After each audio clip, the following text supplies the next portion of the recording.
Ang kwentong ito ay hango sa totoong buhay. Karanasan ito ni Benedict, taong 1986. Bukidnon.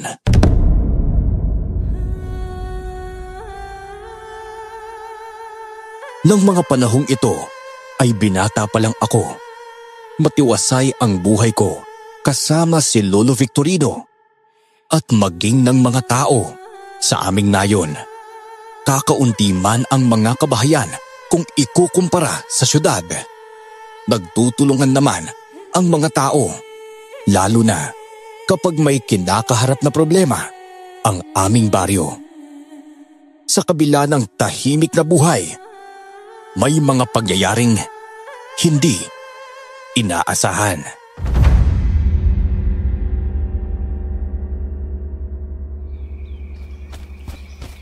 Lolo Victorino! Benedict! Umaisang ka na naman ng galing, ha? Ano bang problema mo, Apo? May parang hinahabol ka na mapangisayop kung makatakbo ka eh. Ang totoo po niyan, galing po ako sa bahay ni na Kapitana Imang. Ano naman ginawa mo ron? Nandun rin po ang iba natin mga kanayon. Magkakaroon po yata ng pagpupulong dun, Lo. Marahil, kakausapin ni Kapitana mga tao dito sa bari natin tungkol sa pananalasa ng mga aswang. Nga pala, no? Abay, mutikan ko nang makalimutan ang tungkol sa bagay na yon. Mabuti pa. Pumunta rin tayo sa bahay ni Kapitana Imang. Kailangan malaman natin kung ano ang plano niya sa mga aswang na yon. Sige po, Lo. Ay, nako. Pero isa talaga sa ating mga tao ang mga aswang na yon, ano? Abay, hindi lang nila tayo binibigyan ng takot at alalahanin, lalo na sa tuwing gabi. Pinapatay pa nila ang mga alagang hayop na nagiging katuwang ng mga kanayon natin sa paghanap buhay. Ano pa yan? Oo nga po, Lo eh. Katulad na lang po ng alagang bakat kalabaw ni Kapitana Imang. Ay, naku. Paniguradong labis na ang galit niya sa mga aswang dahil sa ginagawa ng mga to sa kanyang mga alagang hayop. Ay, kaya nga po eh.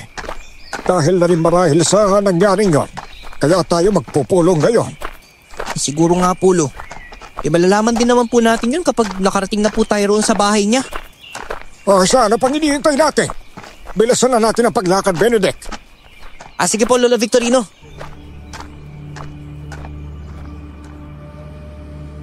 Nang makarating kami sa bahay ni Kapitana Imang, marami ng mga kanayon namin ang nararoon.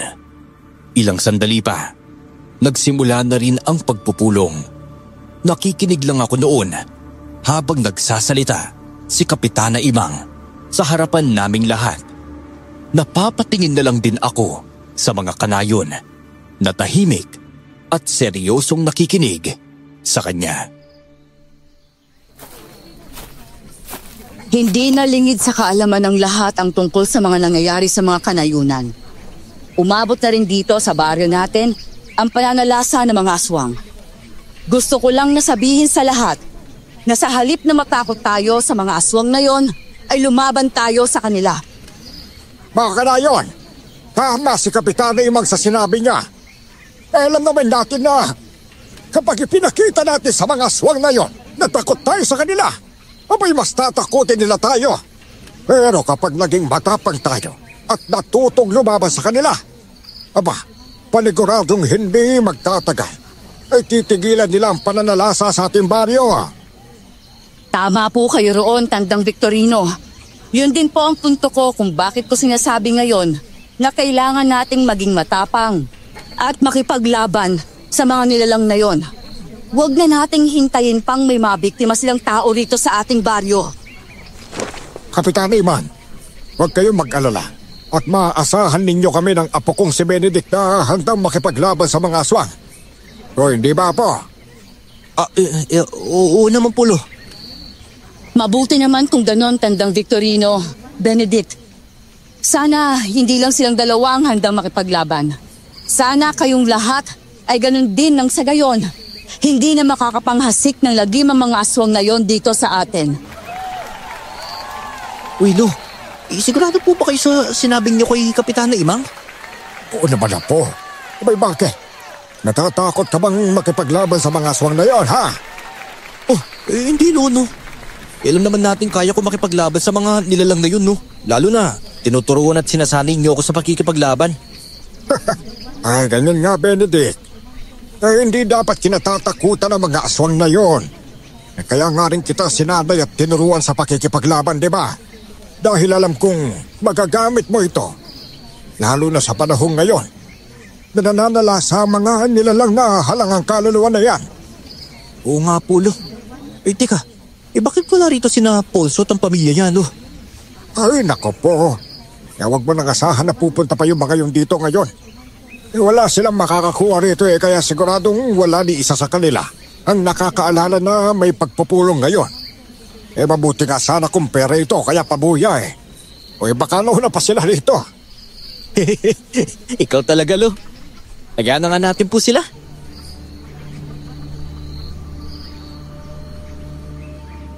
Nagpatuloy lang kami sa pakikinig noon sa iba pang sinabi ni Kapitana Imang. Nagtagal pa ng halos 10 minuto ang pagpupulong namin doon. Nang matapos na nga ito, umuwi na kami ni Lolo sa bahay namin. Nang mga sumunod na gabi noon, naging mapagmatsyag kami ni Lolo sa paligid. Maging ang iba naming mga kanayon ay ganoon din. Kahit may takot at pangamba ang mga ito, sinunod pa rin nila ang sinabi ni Kapitana. Hanggang sa isang gabi nga noon, inatake ng mga aswang ang aming baryo. Ako, hindi maganda ito, Apo! Kunin na natin ang mga istak natin at tumabas tayo dito sa bahay. Puntahan natin ang mga kanayon natin, Benedict. Siguradong sinusugod ng mga aswang ang bahay natin. Sige po, Lolo Victorino! Tara na, Apo! Bilisan na natin! Kailangan natin makipaglaban sa mga aswang na yon. Nang sa ngayon ay maitamoy natin sila! Opo, Lo! Handa na po ako makipaglaban sa mga lilalang na yun! Handa! Hindi ba mga kanayon natin? Magagawa na silang patay ng mga aswang! Tama po kayo, Lo! Hindi na po pala dapat tayong magaksaya pa ng oras! Labanan na natin ang mga aswang, Lo! Oo, Apo! Gagawin natin ang bagay na yan! Hoy! Tigilan mo ang taong yan! Kami ang harapin yung mga aswang kayo! Lo! Papalapit na po sa atin ang mga aswang! Humanda ka, Apo! Hindi natin naatrasan ang mga nilalang na yan! Salabungin natin ang pagsugan nila! Sige po, Lo! Humanda kayo! Apo! Handa ka na! Nakipaglaban kami ni Lolo Victorino noon sa 4 na aswang na sumugod sa amin. Itinuod ko ang atensyon ko sa pakikipaglaban at ganoon din si Lolo. Naririnig namin ang mga sigawan ng aming mga kanayon. Kaya minabuti naming tapusin ang laban sa mga aswang na kaharap naming dalawa. Mahigpit akong napahawak sa itak ko at nang sumugod ang 2 aswang sa akin, hindi ako nagpatinag sa kanila. Nilabanan ko sila at sinubukang tamaan ng pagtaga. Hindi ako makakapayag! Napati kami ni Lolo! Magagawa ninyong paslagin! Huwag kang magdadalawang isip na patayin sila, Apo! Kailangan pa nating tulungan ang iba pa nating mga kanayon! Opo, Lo! Hindi po ako mag-aalang ang patayin ng mga nilalang na to! Sige na, Apo! Tapusin na natin ang pakikipaglaban sa kanila! Aalalay ako sa likuran mo, kaya huwag ka rin mag-alala! Papapatumba ko ang mga kalabag kong ito nang walang kahirap-hirap! Katutulungan kita! Sige po, Lo! Tanggapin niyo ang pagtaga kong ito! Papatay ko kayong 2! Katapusan na ninyong 2! Mamatay na kayo! Ah! Magiging kapalaran din ninyo ang nangyari sa mga kasama ninyo! Ah! Malagya ka! Bitawan mo ang braso ko! Hindi! Apa! Sandali lang! Tutulungan kita sa mga aswang na yan! Sige po, Lo! Kaya ko po ang mga aswang na to! Ako na tatapos sa kanila, Apo! Pupukutan ko ng ulo mga nilalang na yan! Tinaga ni Lolo Victorino ang isang aswang at natamaan ito sa bandang leeg. Dahil doon, hindi na niya inaksaya pa ang pagkakataon na mapatay ang aswang. Hindi siya nagdalawang isip na pugutan ng ulo ang nilalang. Sinalubong ko naman ang isa pang aswang at nagawa ko siyang mataga sa bandang tiyan.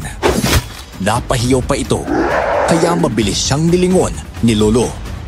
At walang pagdadalawang isip na inundayan ng pagtaga sa kanyang likuran hanggang sa bumagsak nga ito sa lupa. Nang mapaslang na namin ang 4 na aswang, pinuntahan namin ang iba pa naming mga kanayon hanggang sa nakasalubong namin si Kapitana Imang.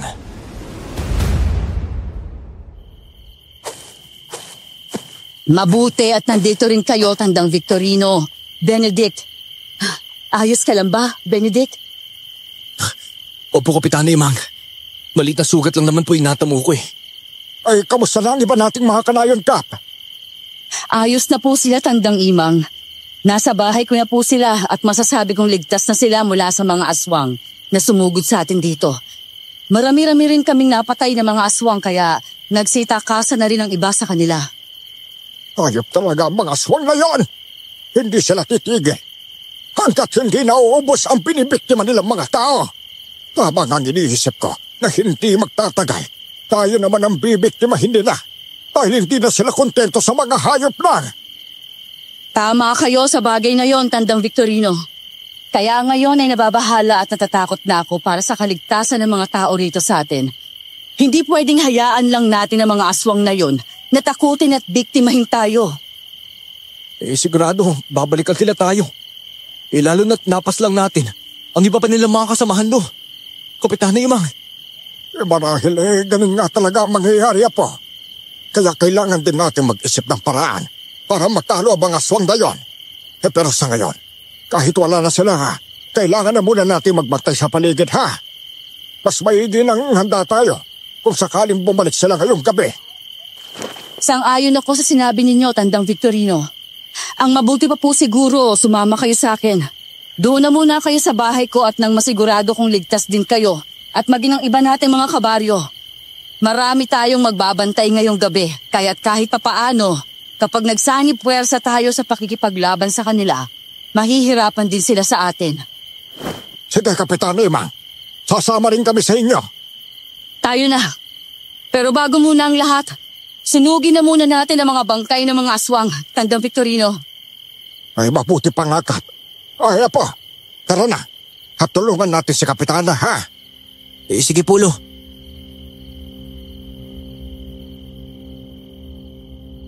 Sinunog namin ang mga bangkay ng mga aswang. Nang matapos, pumunta kami sa bahay ni Kapitana Imang. Pagkarating namin doon, marami nga ang mga kanayon namin na nandoon. Ginamot naman ni Kapitana ang maliit na sugat na natamo ko sa pakikipaglaban sa mga aswang.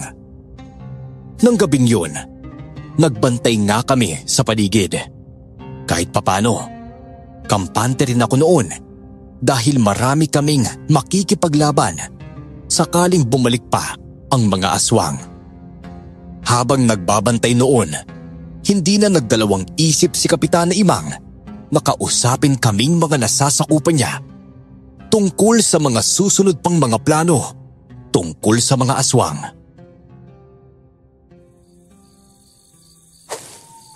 Kung may alam kayong paraan para matalo ang mga aswang at hindi nila tayo mabiktima sa mga susunod na gabi, sabihin lang ninyo sa akin. Handa akong makinig sa inyo, lalo na at nakaharap na tayo sa delikadong sitwasyon dahil sa mga aswang na yon. Bukod sa magtulungan sa pakikipaglaban sa mga aswang na yon, isa lang ang alam kong paraan para matuldukan ang kasamaan ng mga nasabing nilalang na yon. Ano naman po yun, Lo? Oo nga po, Tandang Victorino. Ano naman po ang paraang naiisip ninyo? Kung makukuha natin ang nagliliwanag na punyal. Kapag nangyari yon, paniguradong matatakot ang mga aswang na yon at may proteksyon ang baryo natin laban sa kanila at isa pa, may posibilidad na mapas lang ng taong makakakuha ng bagay na yon. Ang mga aswang, magiging tahimik na ang baryo natin. Maging ang iba pang mga nayon. Imposible naman na iniisip nyo, Tandang Victorino. Walang nakakaalam kung nasaan naroon ang nagliliwanag na punyal. Hindi nga natin alam kung totoo ba ang tungkol doon dahil wala namang nakakapagpatunay na umiiral sa mundo natin ang bagay na yon. Oo nga po, Lu. Mahirap hanapin ang bagay na hindi natin alam kung nasaan. At saka isa pa, parang kwento-kwento lang naman po ng mga matatanda yung tungkol doon eh. Kaya hindi rin po tayo sigurado kung totoo nga may ganun. Aba, walang masama kung maniniwala tayo roon, no? At isa pa, abay sigurado akong totoo ang tungkol sa nagliliwanag na punyal na maaaring tumalo at umubos sa mga aswang na nananalasa sa mga kanayunan. Sa tingin ko po hindi na po dapat tayo umasa pa sa bagay na yon. Kapitana Imang, kapag gusto nating patunayan ng umiiral ang punyal na yun sa mundong ito, abay kailangan nating subukang hanapin yon. May mga bagay na kailangang subukan nating gawin at tuklasin para masabing may katotohanan nga ito. Tsaka isa pa hindi basta-basta ang sitwasyon natin ngayon. Kaya kapag nahanap natin ang punyal na yon, maaaring magbago ang mga pangyayaring ito. Pero, Tandang Victorino, sabihin natin meron nga. Pero sino naman po ang maghahanap ng nagliliwanag na punyal na yun? Meron akong kakilalang pwedeng gumawa nun para sa atin. Habang naglalakbay siya para makuha ang punyal, sisiguraduhin nating lalabanan pa rin natin ang mga aswang. Kapag bumalik siyang dala ang bagay na yon, abay paniguradong magiging madali na ang pagtalo sa mga aswang. Sino naman po ang tinutukoy ninyong gagawa nun, Tandang Victorino? Hindi kaagad nakaimik si Lolo Victorino. Napatingin siya sa akin, kaya nanlaki ang mata ko sa isiping ako ang tinutukoy niya na maghahanap sa nagliliwanag na punyal. Nasa ganoong sitwasyon naman kami nang biglang dumating ang pamilya ng pinsang kong si Ponso. Napatingin sa akin si Ponso at si Ate Eda na nakakatandang kapatid niya. Nang makaupo ang mga ito, nagpatuloy naman si Lolo sa kanyang pagsasalita.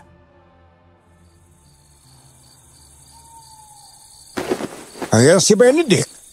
Siya ang naiisip kong maglalakbay para hanapin ang nagliliwanag na punyal, Kapitana Imang.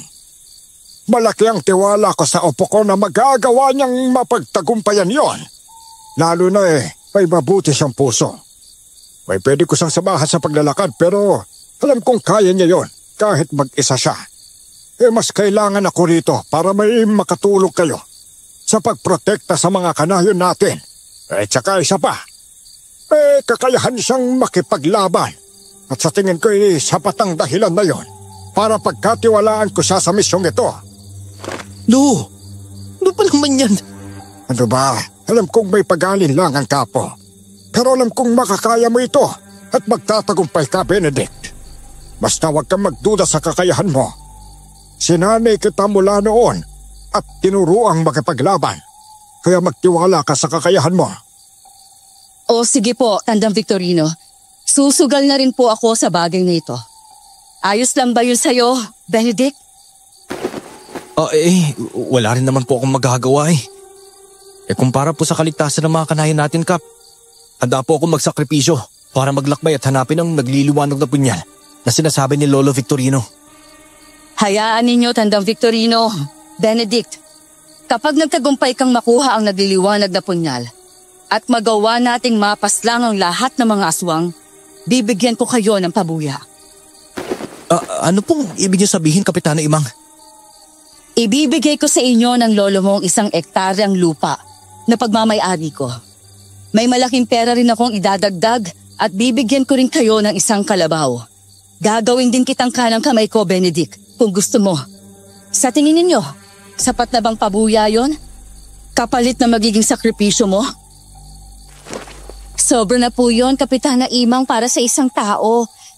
Ano kaya kung bigyan ninyo ng makakasama yan si Benedict para naman may makatuwang siya at syempre may makakahati sa pabuyang ibibigay ninyo? Mukhang wala naman pong gustong sumama sa akin, Kapitana Imang pero ayos lang po yun. Huwag na po kayong mag-alala sa akin. Gagawin ko po ang lahat ng makakaya ko para hanapin ang nagliliwanag na punyal na yun. Kahit wala na po ang mga pabuyang bibigay nyo, handa po akong gawin. Basta para sa kaligtasan ng mga kanayon natin. Sasamahan siya ni Ponso. Hindi ba, kapatid ko? Ako po, Dena. Oo naman. Hindi ba pareho lang kayong tinuruan at sinanay ni Lolo Victorino noon sa pakikipaglaban? Kaya huwag ka nang mahiya pa. Samahan mo na si Benedict. Ayos lang naman yung kinananay at tatay eh. Pero ate naman! Huwag ka nang tumanggi pa. Sayang rin na magiging pabuya. Kahit papaano, malaking tulong na yun sa atin. O sige, kung ayos lang kina Benedict at Ponso, sila ang maglalakbay para hanapin ang punyal na tinutukoy natin. 3 araw mula ngayon, pwede na sila maglakbay nang sa gayon ay makabalik kaagad sila bago pa man mahuli ang lahat. Ayos naman siguro yon sa inyong dalawa, hindi ba? Okay lang po, Kapitana. Ayos lang po sa akin. Sa akin din po, Kapitana. Oh, siya. Tapusin na natin dito ang usapan. Mabuti pa, magpahinga na muna tayong lahat. Maghanap na lang kayo ng pwesto nyo rito. Panigurado, hindi na rin naman babalik pa ang mga aswang na yun ngayong gabi. Maraming salamat, Tandang Victorino, Benedict, Ponso, at maging sa inyong lahat. Sige na ho, matulog na kayo. Alam kong makakaya mong pinapagawa ko sa iyo, Apo, ha? Wala akong pagdududa sa bagay na yon. Huwag mo rin sanang dudahan kung totoo ang tungkol sa nagliliwanag na punyan. Minsan may mga bagay na tanging ang may mabubuting puso lang ang nakakakita at pinagkakalooban nito. Ay, Popolo. Naiintindihan ko po ang ibig niya sabihin. Ay, mabuti naman kung gano'n. Siya, sige na. Matulog ka na, ha? At magbabantay muna ako ng ilang sandali. Magpapahinga na rin ako pagkatapos. Sige, Polo.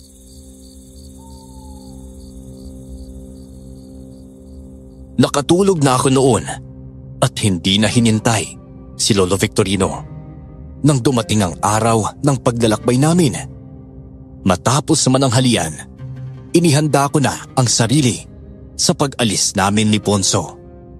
Dinala ko ang isang bag kung saan inilagay ni Lolo ang mga bagay na kakailanganin ko, kagaya ng mga pagkain, tubig, lubid, de bateryang ilaw at iba pang magagamit ko sa paglalakbay.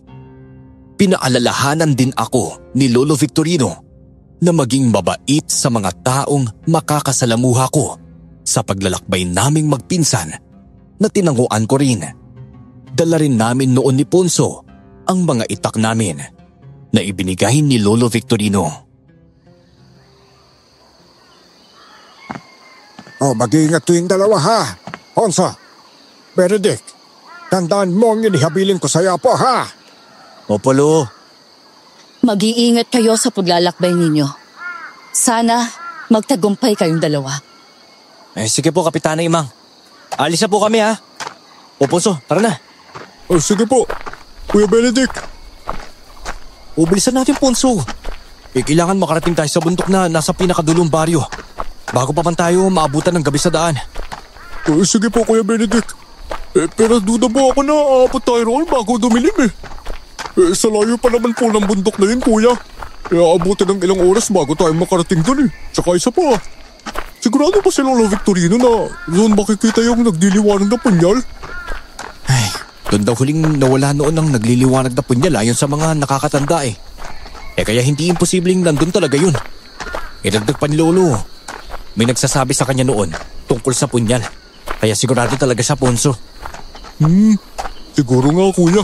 Abang pag nakarating tayo roon, hindi ako mag-aaksaya ng oras at hanapin ko po kagad yung nagliliwanag na punyal. Para naman makuwi tayo at makakuha ako ng pabuya ni Kapitana Imang. Siyempre. Teka, di ibig mo sabihin, hindi bukal sa loob mo yung pagsama mo sa akin para hanapin ang bagay na yun? Hindi mo naisip ang mga kanayon natin at mas inisip mo pa yung pabuya? Naku ba naman? Aba, wala naman po akong pakialam sa mga kanayon natin, Kuya Benedict eh. Kaya lang talaga ako pumayag sa gusto ni Ate Eda na sumama sa inyo. Dahil na rin po sa pabuya. Tama naman si Ate na malaking tulong yun sa pamilya namin eh. Ay, naku. Bahala ka, Ponso. Basta ako, ginagawa ko ito para sa kaligtasan ng lahat, ha? Handa ako magsakripisyo kung kapalit ay matiwasay at tahimik na buhay kapag nawala ng mga aswang na nananalasa sa mga kanayunan. Ay, naku. Kahibangan po yung iniisip mo, Kuya. Sigurado naman po ako sa ating dalawa, Kuya Benedict eh. ako po ang makakakuha ng punyal, no? Oo, sige. Nasabi mo yan eh. Kung sino man sa atin na makakuha, ang mahalaga lang doon, may magagamit tayo para labanan ng mga aswang na yun. Gaya ng sabi ni Lolo, natatakutan ng mga aswang kung sino mang may hawak nun eh. Kaya nga po. Isiguraduhin ko pong ako ang makakakuha ng punyal na yun. Hindi ko ibibigay sa'yo kung sakali.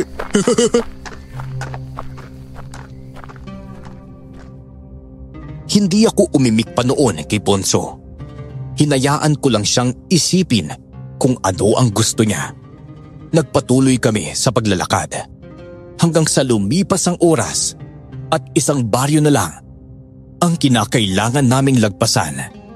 Hindi kami tumigil para magpahinga. Lalo na at pursigido kami ni Ponso na marating ang pupuntahan naming bundok. Bago dumilim, nang nasa kalagitnaan kami ng gubat ng ikalawa sa pinakahuling nayon, may nakasalubong kaming matandang babae. Madungis ang itsura niya na animoy isa siyang palaboy. Nang makalapit siya sa aming magpinsan, naamoy namin ang hindi kaaya-ayang samyu niya. Mga iho, kung hindi ninyo mamasamain, pwede ba akong makahingi ng kaunting pagkain at tubig sa inyo? Nagugutom at nauuhaw na ako at hindi pa akong nakakain ngayong araw. Halata rin po sa itsura niyo eh. Mukhang hindi nga rin po kayo nakakaligo ng ilang araw. Baho? Ponso, ano ba? Hindi ganyan ang pamamaraan sa pakikipag-usap sa mga matatanda, no? Kahit anong man ang katayuan niya sa buhay, dapat marunong ka pa rin rumespeto. Nagsasabi lang naman po ako ng totoo tungkol sa kanya. Bahala ka na nga rin, Kuya Benedict. Kung gusto mong kausapin na matandang yan, ikaw na lang. Doon po muna ako at hitay na lang kita, ha? Hindi ko kaya mabahong samyuni. Baho talaga. Ay naku, ikaw talaga, Ponso. Ang sama talaga nung ugali mo, no? Ay naku la, pagpasensyahin niyo na po yung pinsang ko na yun, ha? Hindi po kasi pinalaki ng tama. Ayos lang yon, iho. Tama naman siya Huwag niyo po isipin ang sinabi niya la. Ganito na lang po. Ibibigay ko na lang po sa inyo itong baon kong tinapay at tubig. Mas kailangan po ninyo ito ngayon kaya kunin niyo na po ito. Sigurado ka ba, iho? Mukhang kailangan mo rin ng pagkain at tubig. Kung hindi ako nagkakamali, naglalakbay kayo ng pinsan mo. Tama po kayo ron la. Pero wag po kayong maglala sa amin. Siguradong may makikita po kaming pagkain sa mga madadaanan pa namin eh. Kayo po. Kayo pong nangangailangan ngayon kaya dapat po kayong tulungan. Oh, sige. Hindi na ako tatanggi pa lalo na at gutom na ako. Siya nga pala. Kung tama ang hinala ko, balak ba ninyong pumunta sa bundok na nasa kabilang baryo? Wala naman po akong binanggit tungkol doon Kaya paano niyo po nalaman la? Nako, hindi na nakapagtataka. Marami na rin ang sububok na puntahan ng bundok na balak ninyong marating. Pero wala ni isang nakakaalis doon ng buhay. Anong ibig niyo po sabihin la? Maraming gustong sumubok na makuha ang nagliliwanag na punyal na matatagpuan doon. Di ibig sabihin, tama nga si Lolo Victorino na naroroon ng punyal na yun. Victorino? Tama nga ako sa hinala ko. Yun din ang pakay ninyo sa bundok na yun. Opo la. Siya po ang lolo ko na nagsabing matatagpuan sa bundok na yun ang nagliliwanag na punyal. Pero bakit walang nakakaalis ng buhay roon gaya ng sinabi ninyo? Kaya naman pala. Isa lang ang dahilan kung bakit. At yon ay dahil sa mga aswang na nakatira sa bundok na yon. May tagong baryo ng mga aswang doon, iho. Sabihin na natin, doon din ang kanilang kuta. Kaya pwedeng nagawang biktimahin ng mga nilalang na yon ang mga taong nagpunta na roon. Grabe. Hindi sinabi ni Lolo na roon din ang kuta ng mga aswang di ibig sabihin, kailangan din namin mag-ingat doon. Ay, naku, ano ba yan? Oo, iho. Pero huwag ka mag-alala. Dahil sa kabutihan ng puso mo, sigurado akong magtatagumpay ka sa pakay Boroon. Mismong ang bagay na hinahanap mo ang kusang ipagkakaloob sa iyo. May mga bagay na hindi palaging nakukuha sa dahas. Ang iba ay nakukuha dahil sa kabutihan ng kalooban. Maraming salamat sa ibinigay mong pagkain sa akin, Benedict. Walang anuman po. Salamat din po sa mga impormasyon na sinabi ninyo Sige po mauna na po kami ng pinsan ko Mag-ingat din po kayo. Kayo rin, iho. Sandali. Kapag nakalampas kayo sa tagumbaryo ng mga aswang, naghihintay ang punyal sa batong kumikinang sa ilalim ng liwanag ng buwan. Hinayaan ko nang umalis ang matanda. Matapos niyang sabihin yun sa akin, naglakad na ako para lapitan si Ponso na noon ay halatang naiinip na sa kakahintay sa akin. Napalingon pa ako sa matandang nakausap ko, pero ganoon na lang ang gulat ko dahil wala na ito. Nagdaka naman ako dahil ang bilis niyang nawala, pero hinayaan ko na lang. Ipinagpatuloy na lang namin ni Ponso ang paglalakad. Naging mabilis ang oras noon. Inabot na kami ng dilim bago nakarating sa paanan ng bundok na pupuntahan namin.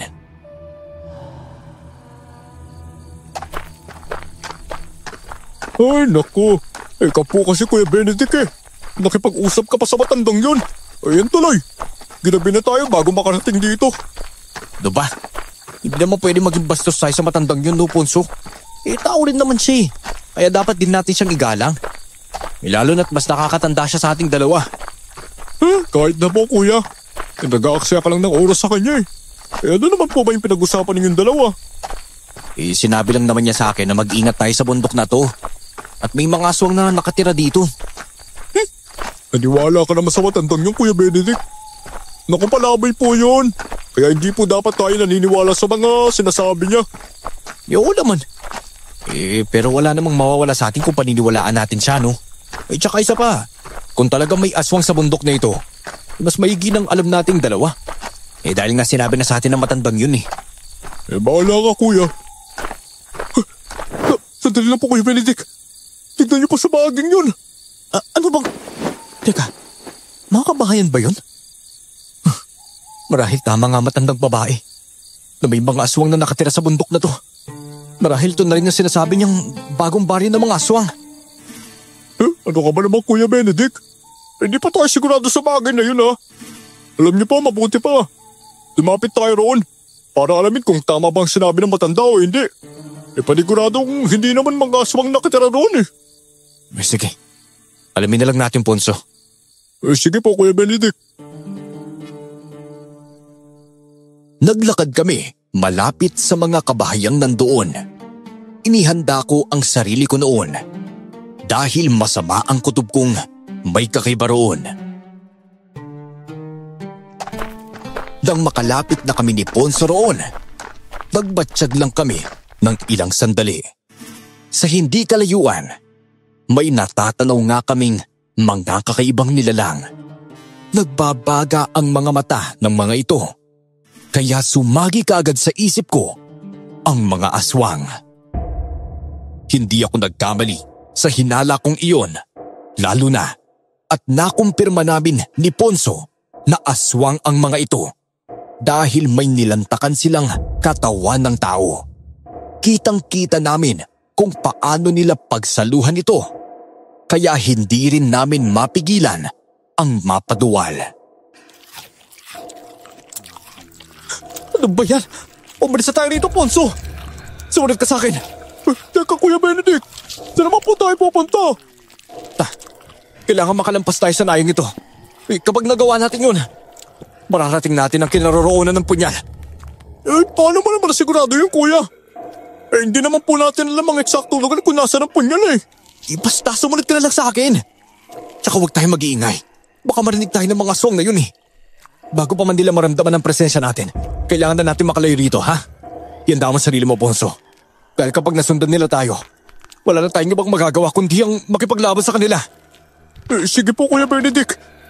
Kapag nahanap po natin yung nagliliwanag na punyal, isiguraduhin ko ako makakakuha nun. Ikaw bahala. Basta kung sino mas sa atin na makakuha. Sigurado akong magiging masaya ang ating mga kanayon. Kung karapat-dapat naman na ikaw ang pagkalooban ng nagliliwanag na punyal, masaya na ako sa magiging tagumpay mo, Ponso. Sigurado ako sa bagay na yun, Kuya. Kung ikukumpara sa'yo mas malakas ako, no? Kaya ako ang karapat-dapat sa punyal na yun. Sige na. Kung yan ang pinapaniwalaan mo, bilisan lang natin ang pagtakbo. Sige po, Kuya Benedict. Mas binilisan nga namin ang pagtakbo namin ni Ponso. Nang malampasan naming dalawa ang nayon ng mga aswang, tuwang-tuwa kami sa pag-aakalang hindi nila malaman na nandoon kami. Nakaramdam din kami ng pananabik at kakaibang kaba noon dahil sa hindi kaliyuan. Dahil sa liwanag ng buwan, nakita namin ang isang batong kumikinang. Gaya nga ng sabi sa akin ng matandang nakasalubong namin. Nilapitan namin iyon at nakita namin ang punyal na nakabaon doon. Mabilis na lumapit si Ponso roon at akmang hahawakan na sana niya ang punyal doon. Pero nagulat kami nang may narinig kaming mabibilis na mga pagyabag na papalapit sa amin. Naku po, hindi maganda to, Ponso. Sigurado kung mga aswang ang papalapit dito sa atin. Kaya ihanda natin ang mga sarili natin. Kuya, kailangan ko pa mahugot ang nakabaon na punyal Kapag nakuha ko ito, hindi makakalapit sa atin ang mga aswang na yun dahil matatakot sila. Ano ba, hindi itong tamang oras? Tignan na mga aswang, Ponso. Harapin ko sila. Mauna ka na po roon, Kuya. Susunod ako. At makikipaglaban din po ako sa kanila. Unahin ko kunin yung punyal na to. Ikaw ang bahala. Teka, hindi! Ponso! Susukurin nila tayo! Pumandakan na nila sila! Hindi pwede to. Maalangan po tayo nito, Kuya Benedict kapag hindi pa natin nakuha ang punyal. Ano ba, huwag na muna natin isipin yun! Labanan muna natin yung mga aswang na ito at saka natin gawin kung anong pakay natin sa punyal na yan. Mas masusukol nila tayong dalawa kapag hindi tayo nagpaglaban sa kanila! Sige na nga po, Kuya. Pero oras na maubos natin patay ng mga aswang nito. Sa akin mapupunta ang punyal, ha? Humanda kayo! Hindi ko kayo atrasan dahil hindi ako natatakot sa inyo. Ngayong gabi ang magiging katapusan ninyong mga hayop kayo! Sinalubong namin ni Ponso ang mga aswang na aatake sa amin. Hindi na kami nagdalawang isip na tagain ang mga ito gamit ang aming mga itak. Ganoon na lang ang gulat naming dalawa dahil bawat aswang na natatamaan namin, kitang-kita naming dalawa kung paano umusok ang kanilang mga sugat. Kapag nangyayari yun, muli naming sinusugod ang aswang na nasugat namin para patayin ng tuluyan. Napamura pa kami noon ni Ponso dahil mas dumadami ang mga aswang na parating kaysa sa mga aswang na nagagawa naming patayin. Kalaunan, hindi na nakatiis si Ponso at mabilis niyang nilapitan ang punyal at sinubukang hugutin ito.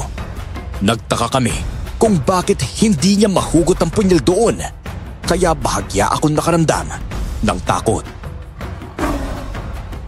Mukhang hindi maganda to, Ponso. Umalis ka na riyan! Tulungan mo ako makipaglaban sa mga aswang na to! Huwag mo na piliting hugutin yung punyal na yan, pakiusap! Pareho tayo nanganganib ngayon dahil mukhang hindi natin makukuha yan. Hindi pa, Kuya Benedict. Kailangan ko makuha ito Kayo na po muna yung bahala sa mga aswang na yan. At sisikapin ko mahugot ang bagay nito sa batong to. Kailangan mayuwi po natin to para sa pabuhay ni Kapitan Imang. Masyado ka talaga makasanli, Ponso. Papapahamak na tayo pero pabuya pa rin ang iniisip mo. Bahala ka nga sa buhay mo. Makasanili na po ako makasanili, Kuya Benedict. Lang din naman po yung dahilan kung bakit sumama ako dito para hanapin ang nagdiliwanag na punyal. Bahala ka nga. Makikipaglaban ako hanggat makakaya ko. Taray! Ay, pangaswag ka! Nagawa mong sugatan ng braso ko pero hindi ako papayag na mapatay ninyo. Umanda kayo lahat! Ah! Bakit kasi ayaw mahugot ang punyal na to eh? Bahala ka nga sa buhay mo dyan, Ponso. Kahit ngayon lang, pipiliin ko rin maging makasarili. Dahil ganun ka rin naman sa akin. Hindi! Bitawan niyo ako! Tumanda kayo pag nakawala ako sa pagkakawag ninyo! Ponso! Naku, hindi maganda to. Tawag na siya ng mga aswang. Kaya kailangan ko siya tulungan. Hindi ko rin talaga kayang mapahamak siya kahit ang sama ng ugali niya. Bitawan niyo ang pisag ko! Ako ang hanapin niyo! Kuya Benedict! Nagawang bitiwan ng mga aswang si Ponso. Nang sugurin ko sila, dahil nagulat ang pinsan ko sa ginawa kong yun, ilang sandali siyang napatulala. Sinigawan ko naman siya para bumalik siya sa kanyang ulirat, lalo na at may ibang aswang na ring aatake sa aming dalawa. Nakipaglaban kami sa mga nilalang na yon. Mabuti na lang at dahil may kaalaman kami sa pakikipaglaban, kaya nagagawa naming makipagsabayan sa kanila. Napapatumba namin sila at napapaslang gamit ang itak naming dalawa. Nagtataka man ako kung bakit umuusok sila sa tuwing nasusugatan ng itak namin. Pero ipinagsawalang bahala ko na lang. Dahil sa naging abala sa pakikipaglaban sa mga aswang, hindi ko namalayan ang isang nakausling bato. Dahilan para matisod ako at mawalan ng balanse.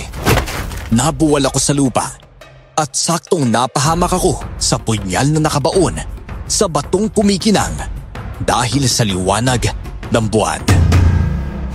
Teka, Kuya Benedict, ano nangyari? Hindi ko rin alam, Ponso. Bakit nagliliwanag ang punyal nang mahawakan mo? Ewan ko. Hindi. May nararamdaman akong enerhiyang dumadali sa buong katawan ko. Ah! Kuya, nagliliwanag ka rin, Kuya Benedict! Hindi. Nagawa mong hugutin ang punyal na nakabaon sa bato. Ang sakit na liwanag! Kuya Benedict! Umanda kayong lahat. Ramdam ko ang lakas na enerhiyang gustong kumawala sa punyal na ito. Kaya ito na ang magiging katapusan ninyo lahat. Hindi na kayo mabubuhay pa! Teka sandali. Napupuntang ibang mga aswang. Tumatakas sila, Kuya Benedict, oh. Aba, marahil natakot po sila. Lalo na't hawak mo na ang nagliliwanag na punyal. Huwag ka mag-alala, Ponso. Ako nang bahala sa kanila. Hindi ko sila hayaang makatakas pa. Tatapusin ko mga aswang na yon. Sige po, Kuya Benedict. Tara na, Ponso. Sundan natin sila. Hindi ko alam kung paano nangyari ang bagay na yun sa akin. Nagawa kong hugutin ng ganoon kadali ang punyal at ramdam kong nag-ibayo ang lakas at liksi ko dahil doon. Mabilis kaming tumakbo ni Ponso noon para habulin ang mga nagsipulasang mga aswang. Nang magawa naming abutan ang iba sa kanila, hindi na ako nagdalawang isip na atakihin ang mga ito. Kita ko naman ang takot sa mga mata ng mga aswang na yun. Pero nakipaglaban pa rin sila sa amin. Dahil sa karagdagang liksi at lakas mula sa punyal, nagagawa kong mapabagsak ng mabilisan ang mga aswang. Kapag nasusugatan ko sila gamit ang itak ko, ginigilitan ko ang liig nila gamit ang nagliliwanag na punyal. Dahilan para bawian sila kaagad ng buhay.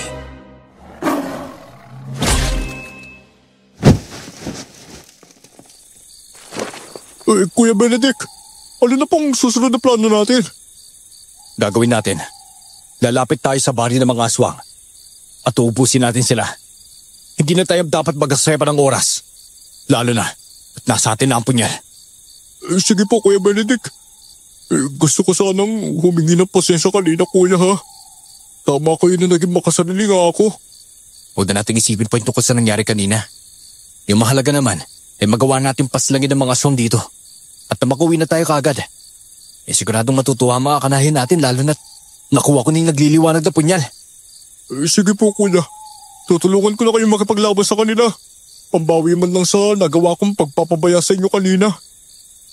Ano ka ba? Wala naman sa akin yun eh. Huwag na tayo mag-isip pa ng tungkol doon. Ang masisipin na lang natin ngayon, kung paano natin malalabanan ng mga aswang na ito? Tsaka maubos sila. Opo, kuya. Teka, tignan niyo, Kuya Benedict, oh. Mukhang nagmamadaling umalis sa mga aswang. Hindi kaya mananasa na naman sila sa mga kanayunan? Naku, hindi maganda to, Ponso. Bilisan natin ang pagtakbo at ang magawa natin sila pigilan. Sige, kuya. Pero paano na lang kung iba sa kanila nasa bali na pala natin ngayon? Kaya nga, kailangan natin madali ng pagpatay to sa mga aswang na natitira sa nayon nila.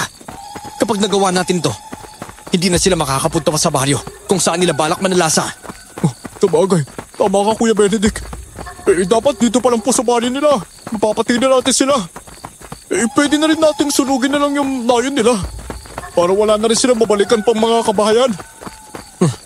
Magandang ideya ng isip mo, Ponso. Sige, gagawin natin yun. Tara na! Tumangulang si Ponso sa akin.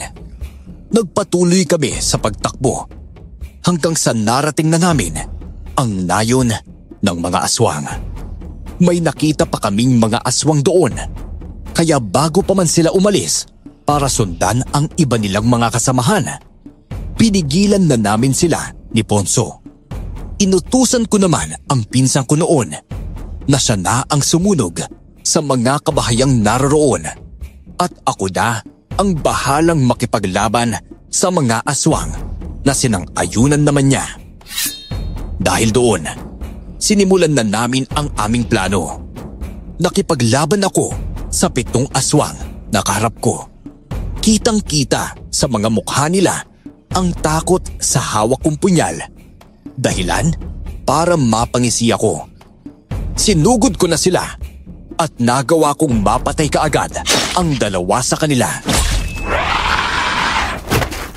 Nasa kalagitnaan ako ng pakikipaglaban nang biglang dumating ang isang matandang babae at tinulungan niya akong makipaglaban hanggang sa nagawa naming mapatay ang iba pang mga aswang.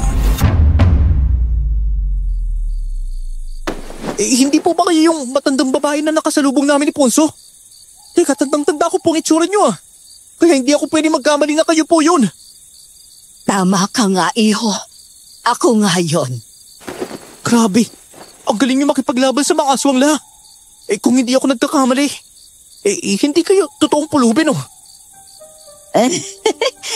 Pulubi man ako o hindi, ang mahalaga ay nagpakita ka ng kabutihang loob mo sa akin.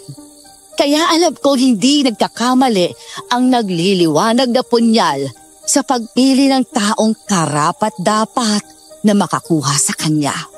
Gaya nga ng sabi ko, yan mismo ang magkakaloob ng sarili niya sa iyo. Siguro nga po, Lola. Dolor, yon ang pangalan ko. Teka, nasaan na ba ang isang kasama mo? Ay, naroon po siya. At siya po yung nagsusunog ng mga bahay ng mga aswang sa nayong ito, Lola Dolor.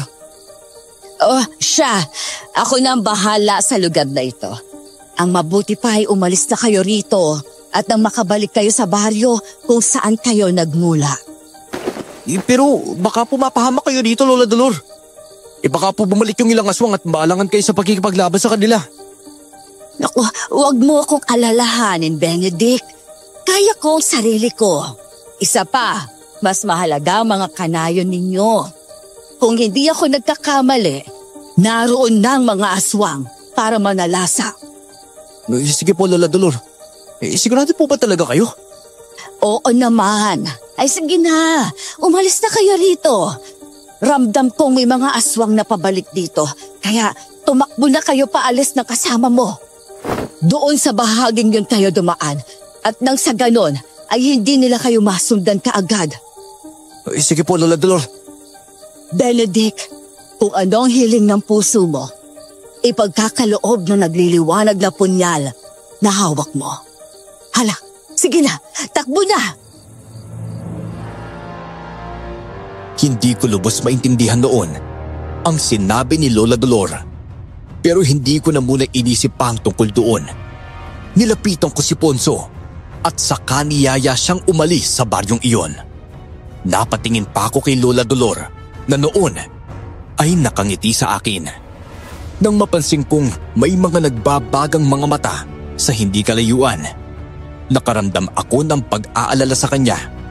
Pero nang mapansin kong parang may kakaiba sa matanda, naibsan ang pangamba ko. Binilisan na namin ni Ponso ang aming pagtakbo hanggang sa bahagya na kaming nakalayo roon. Kuya Benedict, ano na pong gagawin natin ngayon? Uwi tayo sa bahay natin, Ponso. Hindi na dapat tayo mag-aksaya ng oras. Lalo na sabi ni Lola Dolor na marahil nasanayan na natin ang mga nananala sa mga aswang na yun. Lola Dolor? Oo, siya yung matandang nakasalubong natin nang papunta tayo sa bundok. Teka, bakit siya nandito, Kuya Benedict? Hindi ko rin alam, Ponso eh. Yung sabi niya, umalis tayo sa lugar na to at siya na ang bahala. Malakas ang kutob ko, hindi basta-basta ang matandang yun. Kung ganon, makamali ako na kinutsa, Kuya Benedict. Ano ba naman yan? Kailangan ko ba makahingi ng tawad sa matandang yan kapag nakita kami ulit? Tumayo ko naman, Ponso, no? Mabuti naman na pagtanto mo yung kamali ang ginawa mo. Pasensya na po, Kuya Benedict, ha? Kaya siguro, ayaw nang magliwanag ng punyal sa akin, no? Dahil masama ang ugalit, intensyon ko sa kanya. Hindi tulad mo, Kuya Benedict. Puro yung intensyon ng puso mo, eh. Kaya, napapasayo ang bagay na yan. Marahil, ganun na nga, Ponso. Pero bata ka pa naman, eh. Kaya marami ka pang panahon para gumawa ng tama at itama ang mga pagkakamali mo. Opo, Kuya. Simula po ngayon, magbabago na ako at magiging mabuting tao. Mabuti naman kung ganun. Basta, pagsabihan mo lang ako kapag pagod ka na, ha? Pwede tayong magpahinga kahit saglit lang. Hindi na po, Kuya Benedict. Mag-aaksay lang po tayo ng oras, eh. Bilisan na po natin. Baka nanganganib na ang mga kanayo natin, eh. Sige, Ponso. Nasa kalagitnaan kami ng pagtakbo ni Ponso nang magulat kami dahil sa sumunod na pangyayari. Mas nagliwanag ang punyal na hawak ko. Dahilan para mapapikit kami ni Ponso. Nakaramdam ako ng pagkahilo at panginginig ng buong kalamnan ko. Makalipas ang 2 minuto, narinig ko ang malakas na pagsigaw ni Ponso at maging ang boses ni Lolo Victorino. Kaya mabilis akong napamulat ng mga mata ko. Ganoon na lang ang gulat at pagkamanghang naramdaman ko nang mapagtanto kong nakarating kami sa baryo namin ng ganoon kabilis dahil sa pagliwanag ng punyal. Napamura na lang ako nang makita ang mga aswang na nakikipaglaban sa mga kanayon namin. Nakita ko rin si Lolo at Ponso na nakikipagbuno sa mga aswang. Dahil sa galit ko sa mga nilalang, kaagad kong nilapitan ang mga kalaban ni Lolo at walang pagdadalawang isip na ginilitan ang leeg nila at itinarak ang punyal sa kanilang mga dibdib. Umanda kayo mga aswang kayo! Dahil uubusin ko ang lahi nyo! Wala akong ititira sa inyong mga hayop kayo! Katapusan na ninyong dalawa! Gigilitan ko ang leeg ninyo hanggang sa maputo nito! Apo! Ay naku, mabuti naman at nakuha mo ang nagliliwanag sa punyan. Hindi nga ako nagkamali na ikaw ang pinadala ko sa bundok na yon para sa punyal na yan. Oo nga po eh. Teka, hindi po ba kayo nasaktan, Lo? Hindi naman na po, huwag kang mag-alala. Tama nga ang kaibigan ko sa sinabi niya sa akin noon. Teka, anong ibig sabihin? Sinong tinutukoy niyo, Lo? Wala naman na po. Basta hindi na mahalaga yun kung sino yun sa ngayon. Ang bilis naman ninyong nakuha ang nagliliwanag na punyal at nakauwi rin kayo kagad dito, ah. Hindi po naging madaling lahat, Lo. Dahil may mga kalaban din kaming aswang doon ni Ponso. Nandoon po sa bundok na yun ang tagong nayon ng mga aswang, Lo. Pero wag na po kayo mag-alala dahil wala na silang babalikan pa. Sinunog ni Ponso ang mga kabahayan nila. Naku, mabuti naman kung gano'n na po. Lalo na't hindi rin kayo napahamak noon. Kaya nagpapasalamat talaga ako. Oo nga po, nagulat din po ako sa nangyari, Lo, eh. Nahawakan ko lang po yung punyal nang natisot po ako. Pero nagawa ko pong hugutin ng walang kahirap-hirap. Yun naman ay dahil nakatakda na marahil sa'yo na mapunta ang nagliliwanag na punyal na yan. Siya na mismo ang pumili sa'yo dahil alam niyang busilak ang puso mo. Siguro nga, Polo. Naku, hindi nga maganda ang sitwasyon dito. Tara na, Benedict! Lapitan natin ang mga aswang na pilit na nilalabanan ng mga kanayon natin sa bahaging yon. Sigurado akong kapag nakita nilang hawak mo ang nagliliwanag na punyal, matatakot sila at aalis. Mas mabuti ng katakutan nila ako dahil sa punyal na tulo. Pero hindi ko sila hayaang makatakas pa. Uubusin ko sila. Nang sa gayon, hindi na sila manalasa pa sa mga kanayunan dito sa bahay natin. Sige po, sasamahan kita makipaglaban sa mga aswang na yan. Gusto ko rin ng ito yung patayin at ubusin ang mga nilalang na salot sa ating lipunan. Sige, Polo. Hindi na po dapat binubuhay ang mga tulad nila. Tama ka po. Kaya tayo na at bilisan natin. Harapin natin sila na walang takot. Opo, Lolo Victorino.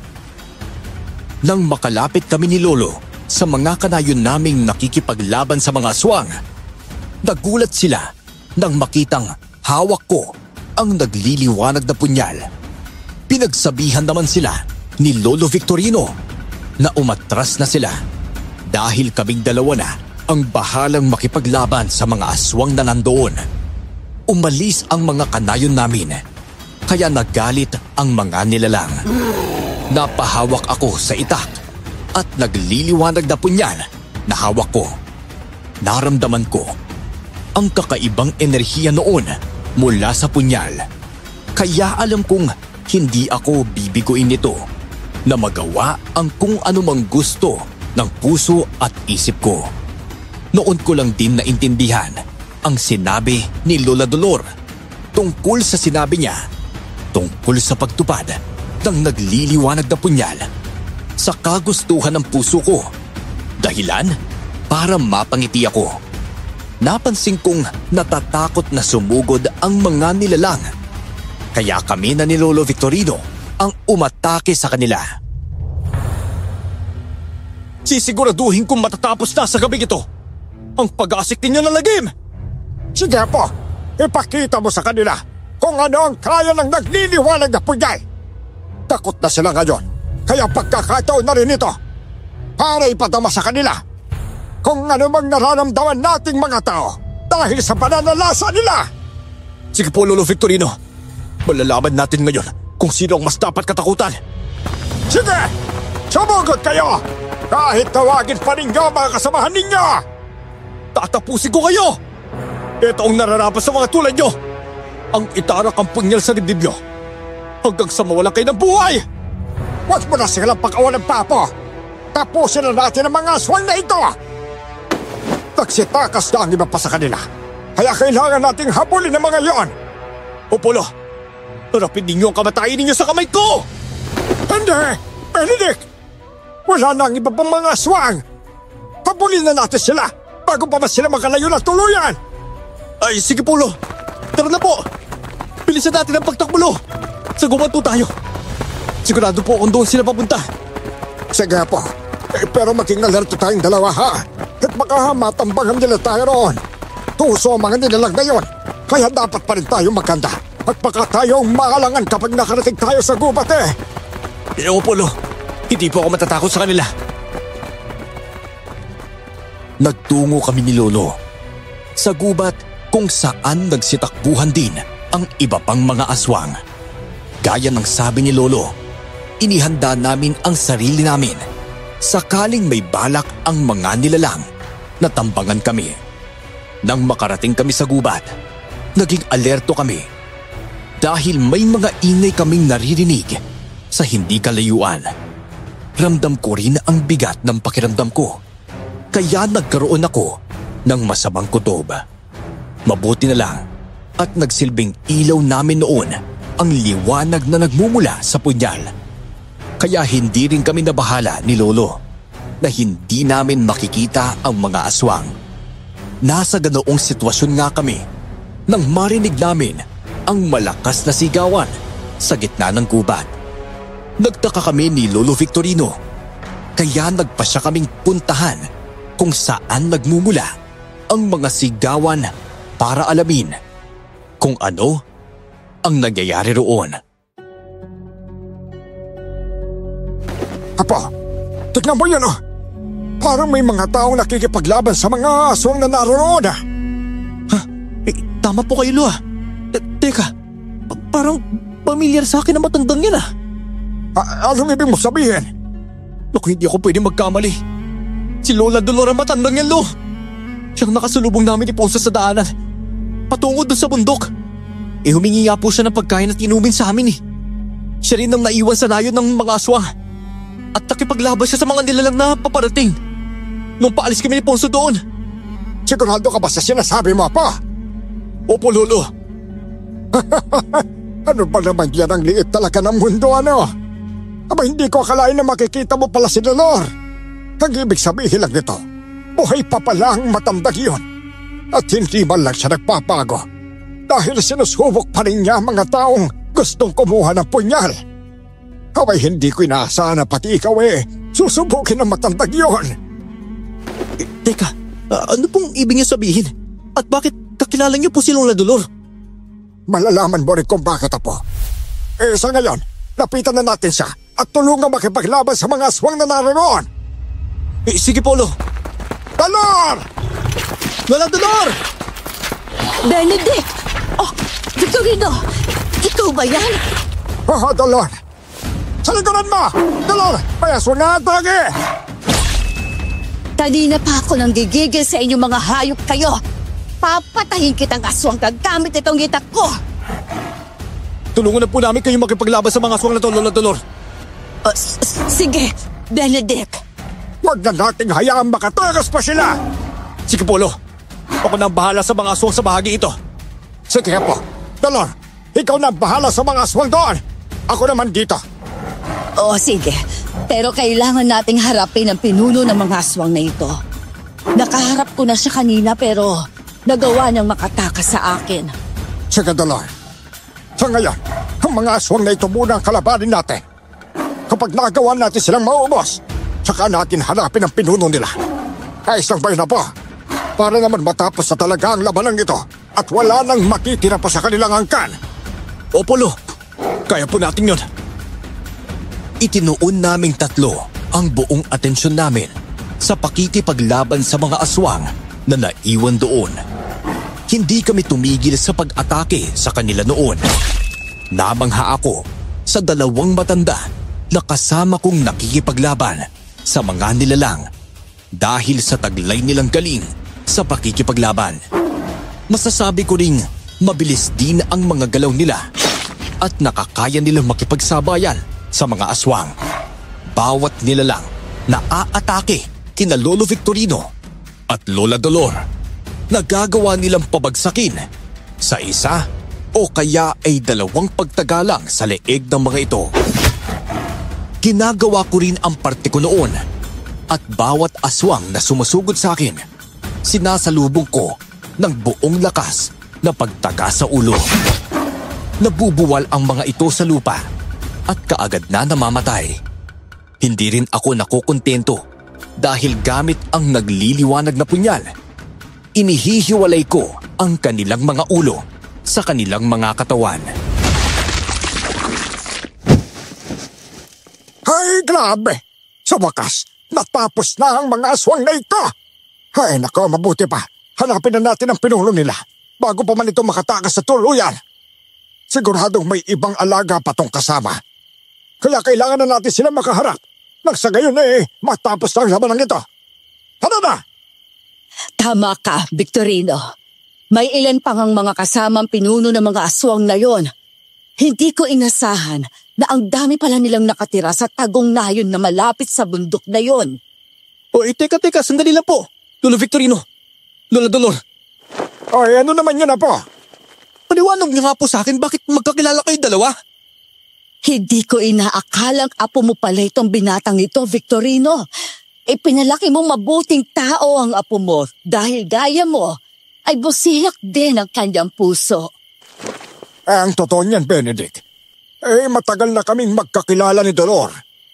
Kaya lang dahil sa magkaibang landas ang tinahak namin. At napaglipasan ng panahon, ngayon lang ulit kami nagkita.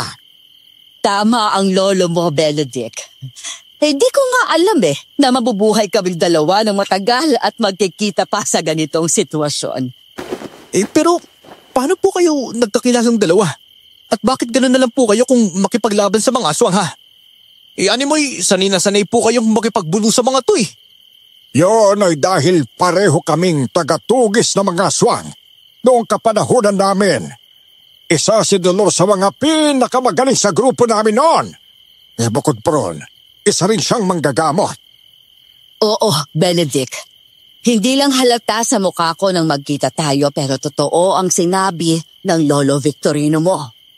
Nang magawa naming mapaslang ang ilang tribo ng mga aswang noon sa iba't ibang nayon. Nabuwag ang aming grupo. Kanya-kanya ng buhay at ang iba ay mas piniling magkaroon ng sarili nilang mga pamilya gaya ng lolo mo. Kayo naman po, Lola Dolor. Ano po bang nangyari sa inyo? Hindi na ako nagkaroon pa ng pamilya. Namuhay ako mag-isa sa kuweba na malapit lang rin sa kung saan mo nakita ang nagliliwanag na punyal. Sa inyo po bang punyal na ito? At saka, bakit po sa akin napunta to? Tulad nga ng sabi ko, busilak ang puso mo.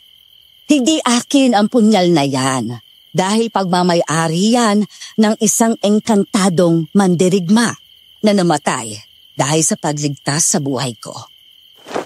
Ibig po ba sabihin nito, Lolo Victorino? Si Lola Dolor, ang tinutukoy mong kaibigan na nagsabi sa inyo tungkol sa nagliliwanag na punyal? Oo, Apo. Tama ka dyan. Maganda kayo. May mga kaluskos. Kaya baka nga mga aswang na mga yan. Tumangulang kami noon ni Lola Dolor kay Lolo Victorino.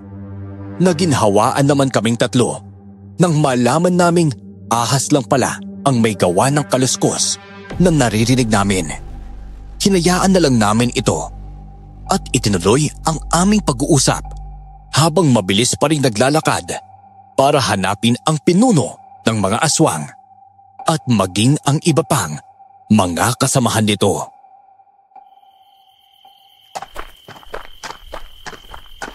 Paano niyo naman po nalaman ng tungkol sa nagliliwanag na punyal na ito, Lola Dolor?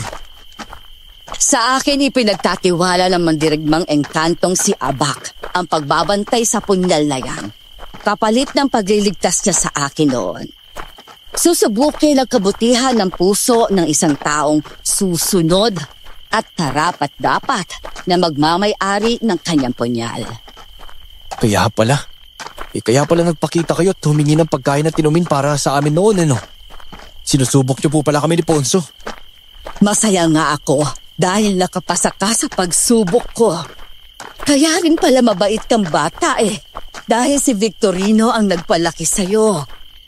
Bayo naman, Dolor. Bakit nakabaon po ang punyal na ito sa batong nagliliwanag sa ilalim ng buwan?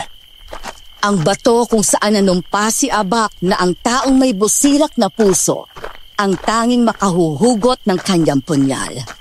Hindi lamang yon, nananatili sa punyal na yan ang paggabay ni Abak. Kaya nang makita kong nakuha mo ito, ay alam ko agad na ikaw ang napili niyang tagapangalaga nito.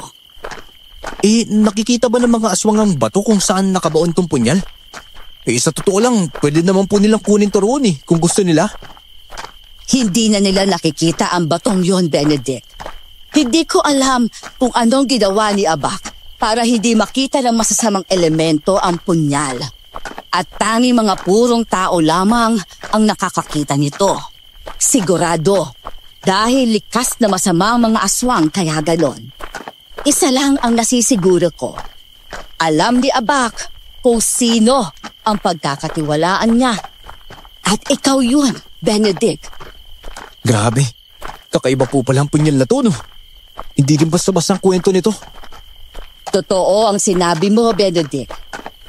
Higit pa sa lakas at liksi ang kayang ibigay ng punyal na yan dahil pang kalahatang proteksyon ni Abak ang pwede niyang ipagkaloob sa taong may hawak sa kanya. Sandali. Tumigil kayo sa paglalakad at pakinggan ang ingay na yan. Teka. Mga mabibilis na pagyabagyo na. Sigurado ako mga aswang na yan. Tama. Bukas sila na nga yan, no? Tignan po ninyo sa bahaging yun, no? Maraming mapupulang mga mata roon. Hindi ako pwede magkamali na papasugod sila dito sa atin. Maghanda tayo! Benedict, ingatan mo ang nagliliwanag na punyal. Takot lang ang mga aswang sa bagay na yan kapag hawak ng taong karapat-dapat. Pero kung hindi, ay magiging walang silbi yan sa kanila. Sige po, Lola Dolor. Gagawin ko po ang makakaya ko para magawa rin protektahan ang punyal nito mula sa mga aswang na yan. Hindi na namin hinintay pa ang paglapit ng mga aswang sa amin. Sumugod na kaming tatlo sa mga ito para harapin sila. Kitang-kita ko naman sa hindi kalayuan ang isang aswang na naiiba sa lahat. Kulay dilaw ang mga mata nito na kagaya ng ahas. Maliit ang ilong pero malapad ang bibig. Wala itong pangil pero matutulis ang lahat ng kanyang ngipin. Mahahaba rin ang kanyang mga kamay at paa. Hindi ko alam kung anong uri ng aswang ito, pero handa akong makipaglaban dito, lalo na at sa akin nakatuon ang kanyang atensyon. Binalaan pa ako ni Lola Dolor sa pinuno ng mga aswang na nahahanay sa lahing tinatawag na abubugon. Grabe, kakaibang aswang na yan, Lola Dolor. Ngayon lang po ako nakainkwentro ng ganyang uri ng nilalang eh. Kakaiba talaga sila, Benedict. Bukod sa lakas at liksi ng nilalang na yan, kaya rin niyang tumalon ng mataas gamit ang kanyang mahahabang mga paa at kamay. Kapag nagawa kanyang mahuli, pwede siyang tumalon sa ere at ibagsak ka sa lupa. Kapag nangyari yon, ay paniguradong hindi ka na mabubuhay pa. Tama nga si Dolor Benedict. Kung plano mong labanan ng nilalang na yan, kailangan mo ring maging maingat po. Ay hindi rin basta-basta ang aswang na yan. Sige, Polo. Sisiguraduhin ko pong hindi niya ako mapapatay. Siyang tatapusin ko. Kasama ang mga alagad niya. Sige na! Labanan na natin sila! Kapag naubos natin ang natitirang alagad niya, pwede na natin siyang pagtulungan labanan. Oo, tama ka roon, Victorino. Mag-ingat kayong dalawa, ha? Kapag naaalangan kayo, huwag kayo magdadalawang isip na humingi ng tulong. Benedict, huwag kang matakot na makipaglaban sa mga aswang na ito. Bukod sa kasama mo kabe ng lolo mo, ay kasama mo rin si Abak sa laban na ito. Sige po, Lola Dolor. Lumama na kayo! Napalang po! Apollo! Para sa mga kanayon natin at sa iba pang mga tao. Para sa matiwasay na buhay pagkatapos ng lahat ng ito. Humanda kayo! Lalo ka nang abubugon ka dahil ang gabing ito ang magiging katapusan mo! Sige! Malalaman natin kung sino ang hahantong sa katapusan ngayong gabi! Mga kasama! Sugunin sila! Patayin kung kailangan! Kinalaban namin ni na Lolo at Lola Dolor ang mga alagad ng pinuno ng mga aswang.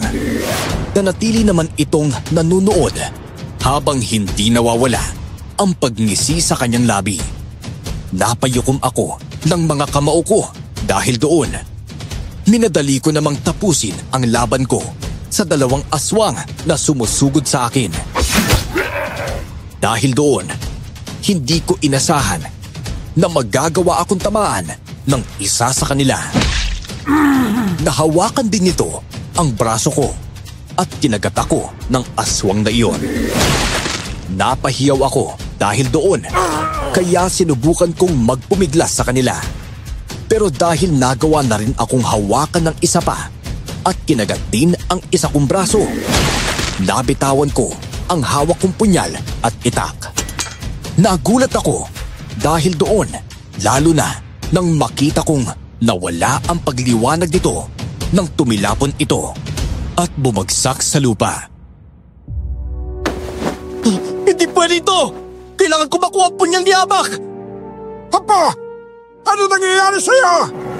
Lo, nabitawan ko ang nagliliwanag na punyal! Hindi rin ako makalis sa dalawang aswang na to! Dahil hawak nila ang dalawang braso ko! Walang silbi ang punyal! Ngayon, paano nyo kami matatalo kung hindi na ninyo hawak ang bagay na yan? Huwag kang mag-ambisyon na makakaya mong hawakan ang punyal na yan, Mulong. Alam mong hindi mo kaya yon. Huwag kang pangampante, Dolor. Alam mo namang matagal ko nang hinahanap ang punyal ni Abak. Ayaw mong ibigay sa akin ito dahil naghihintay ka ng taong karapat-dapat para humawak nito. Yan ba ang taong pinagmamalaki mo, Dolor? Hindi ako pumili sa taong yan dahil si Abak mismo ang pumili sa kanya. Wala akong pakialam kung si Abak pa ang nagkaloob sa kanya ng nagliliwanag na punyal dahil ngayon, mapapasakamay ko na rin naman ito. Yun ay kung kaya ninyo. Victorino, ikaw nang bahala sa apo mo at ako nasa hayop na ito. Dolor! Alam mong hindi mo ako basta mapapatay. Mga alagad, tapusin sila! Go! Papatay ko kayong dalawa! Apa! Kunin mo na ang punyal! Ako na ang bahala sa mga aswang na ito! Sige, Polo! Mag-iingat ka, Benedict. Papalapit sa iyo ang abubugon. Bago ko pa man nga makuha ang punyal, nagawa na akong harangan ng abubugon. Hindi pa man ako nakakasugod sa kanya, nagawa na niya akong tabigin. Dahilan para mabuwal ako sa lupa. Ramdam ko ang pananakit ng likod ko nang hindi sinasadyang tumama ito sa sanga ng malaking puno kung saan ako tumilapon. Narinig kong dumagundong ang boses ng abubugon kaya mabilis akong napabangon. Nang makita ko ang pinuno ng mga aswang, sinusubukan nitong kunin ang punyal sa lupa. Pero ganoon na lang ang gulat ko dahil kahit hawak niya ito, hindi nagliwanag ang mutya. Kahit anong lakas ng aswang na iyon, hindi niya nagawang maiangat ang nasabing punyal. Sinasabi ko naman sa iyo Mulong. Hindi mo kaya ang punyal na yan. Bukod sa hindi na nagliliwanag kahit hawak mo, hindi mo talaga maiaangat ang bagay na yan. Pero, paano nangyari na ang bigat ng punyal nito para sa akin? Kahit ibuhos ko lakas ko para kunin ito, hindi ko magawa dahil parang may pumipigil sa mga kamay ko na magawa ang bagay na yon. Isa lang ang ibig sabihin, Mulong. Hindi ikaw ang tagapangalaga ng punyal na yan. Naaalala ko na ang sabi ni Abak doon. Mawawala ng kapangyarihan ang kanyang punyal kapag ibang tao o elemento ang may hawak nito. Kung sinong tagapangalaga nito, siya lamang ang pahihintulutang gamitin ito. Hayop ka, Dolor! Pagpapayaran mo sa akin ito! Ikaw ang uunahin kong patayin at isusunod ko sila! Humanda ka sa akin! Handa akong harapin ang kamatayan. Kung kapalit nito'y magagawa rin kitang patayin, Mulong. Benedict, ikaw na bahala sa punyal. Sige po, Lola Dolor. Papa, umaasa ako sa iyong magagawa mong mapagtagumpayan at kung ano man gusto ng puso mo. O, Polo, sisikapin ko pong mangyari yon. Sisiguraduhin kong hindi mangyayari yon dahil uubusin ko kayo. Ako na mismo ang papatay sa inyong tatlo. Kumanda kayo! Nang makipaglaban si Lola Dolor sa abubugon, ginawa naman ni Lolo Victorino ang makakaya niya para harangan ang mga aswang na gustong sugurin ako. Kahit ramdam kong humahapdi ang sugat na natamo ko mula sa mga aswang, tiniis ko hanggang sa magawa kong lapitan ang punyal. Mabilis kong dinampot ito at sa pagkakataong iyon, nagliwanag ang punyal. Naramdaman kong nilulukob ng kakaibang enerhiya ang buong katawan ko at hindi lang ako nag-iisa noon. Narinig kong napahiyaw sina Lola Dolor at Lolo Victorino. Nakita kong alanganin na sila sa mga aswang na kalaban namin. Dahil doon, napapikit ako at humingi ng gabay sa engkantong si Abak. Ilang sandali pa, ramdam kong nag-init ang punyal na hawak ko. At unti-unti akong umangat sa ere. Nang imulat ko ang mga mata, hindi man lang ako nasilaw sa labis na pagliliwanag ng punyal. Ano nangyayari? At bakit umangat sa ere ang binatang yon? Si Abak na mismo ang huhusga ng kahihinatnan mo, Bulong. Ibig sabihin, ay nakipagsanib puwersa si Abak sa binatang yan! Ito na magiging wakas ng mga aswang kayo! Hindi! Susugurin niya ako! Takbo, Bulong! Takbo! Wala ka ng takas pa, Babugon! Hayaan mo ang punyal na to ang magpapato ng kamatayan mo! Hindi pwede mangyari ito! Hindi ako dapat matalo ng isang binatang katulad mo! Tapos ka na! Damhin mo ang pagtarak ng punyal na ito sa dibdib mo! Hayaan mong dukubin ng liwanag ang katawan mo at sasabog ka! Mawawala ka na parang bula kasama ng mga alaga mo! Itong nararapat sa'yo! Hindi! Dahil sa ginawa ko, binalot ng matinding liwanag ang buong paligid. Nang mawala naman ito, kaagad akong nagpalingalinga para alamin kung nasaan sina Lolo Victorino at Lola Dolor. Nang makita ko ang dalawa na papalapit sa direksyon ko, nakaramdam ako ng kakaibang tuwa. Noon ko lang din napagtanto na wala na ang mga aswang at maging ang abubugon. Wala man lang bakas na nagkaroon ng labanan sa bahaging yon ng gubat. Hinanap ko rin ang punyal, pero hindi ko ito makita. Dahil doon, minabuti ko na lang na lapitan ang dalawang matanda. Lolo Victorino! Lola Dolor! Tapos na po ang laban! Wala na po ang mga aswang! Siguradong hindi na po tayo gagambalain ng mga nilalang na yun! Tama ka dyan, Apo! Ngayon, babalik na sa dati ang katahimikan sa mga kanayunan! Magiging matiwasin ulit ang pamumuhay nating lahat!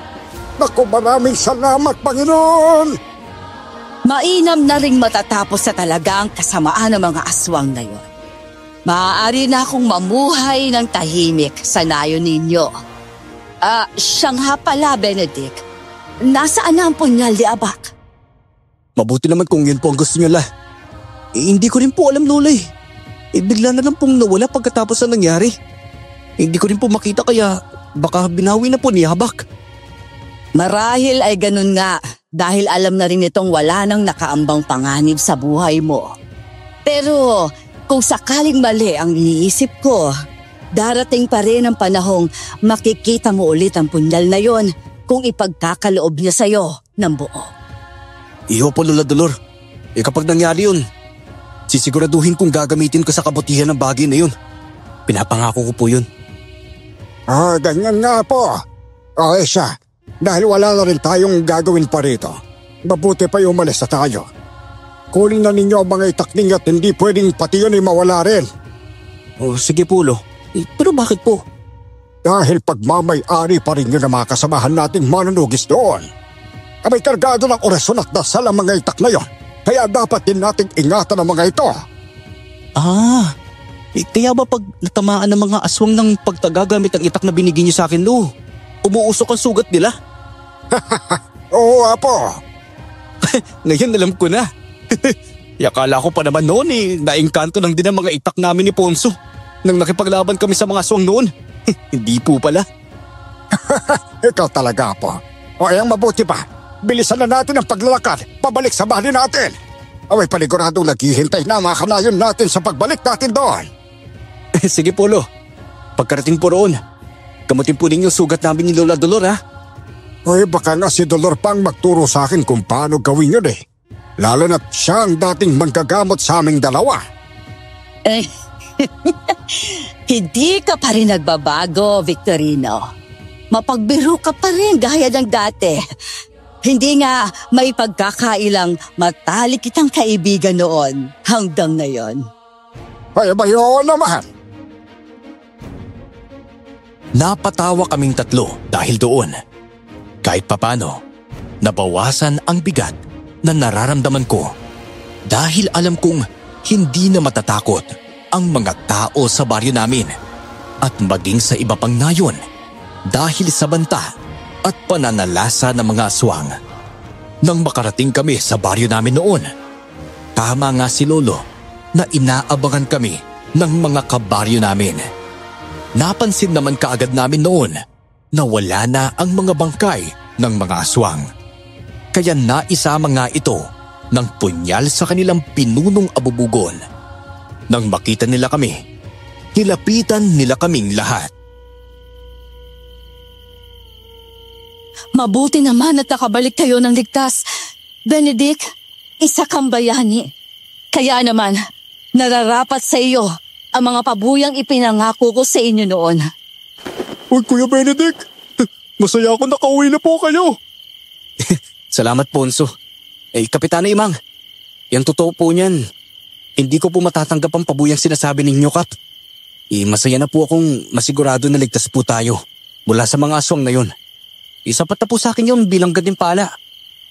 Sa amin na lang po ninyo ibigay, Kapitana. Naging parte naman po ng paglalakbay si Ponso eh. Stoy, Ate Ada, tumahimik ka nga. Biro lang naman eh. Ay, nako kayo talaga mga apo eh. O mabuti pa. Bukas pagdiwang na lang natin ang tagumpay ni Benedict at maging nating lahat. Magandang ideya nga yun, Tandang Victorino. Isa nga pala mga kanayon. Eto nga po pala si Delor. Siya ang tumulong sa aming makipaglaban sa mga aswang. Kasama ko siya dati bilang manunugis na mga aswang. Kung ayos lang sana sa inyo makakasama natin siya rito. Dahil dito na rin siya maninirahan. Ayos lang po, Tandang Victorino. Maligayang pagdating sa nayon namin, Tandang Dolor. Maraming salamat sa inyo. Makakaasa kayo magiging mabuti akong kanayon sa inyo. Dolor, pasensya na po kayo sa mga nasabi ko sa inyo noon ha. Hayaan niyo po, babawi po ko sa inyo. Ako, ayos lang yon, Ponso. Ang mahalaga ay natuto ka. Opo. Matapos ng naging madugong labanan noon sa mga aswang, ganoon na lang ang tuwang naramdaman ko nang makapagpahinga ako. Gaya ng sabi ni Kapitana Imang, ipinagdiwang namin ang matagumpay na paglalakbay at pakikipaglaban sa mga aswang. Naging masaya ang lahat dahil doon, lalo na at bumalik ang katahimikan sa aming nayon. Makalipas ang ilang linggo, isang hapon ay nagulat na lang ako nang makita ang punyal sa likod ng bahay namin. Kinuha ko ito at gaya ng una ko itong mahawakan, nagliwanag iyon. Sa pagkakataong iyon, hindi ko na ito pinakawalan pa. Itinago ko ito sa isang kahon at nangakong aalagaan ito. Sa paglipas ng mga taon, pareho nang wala sina Lola Dolor at Lolo Victorino. May sarili na rin akong pamilya. Alam ng asawa at mga anak ko ang tungkol sa punyal na patuloy kong inaalagaan at itinatago. Hindi rin lingid sa kaalaman nila ang tungkol sa kabayanihang nagawa ko noon. Dahil naging kilala ako bilang ang binatang nakakuha ng nagliliwanag na punyal sa tagumpay ng aswang.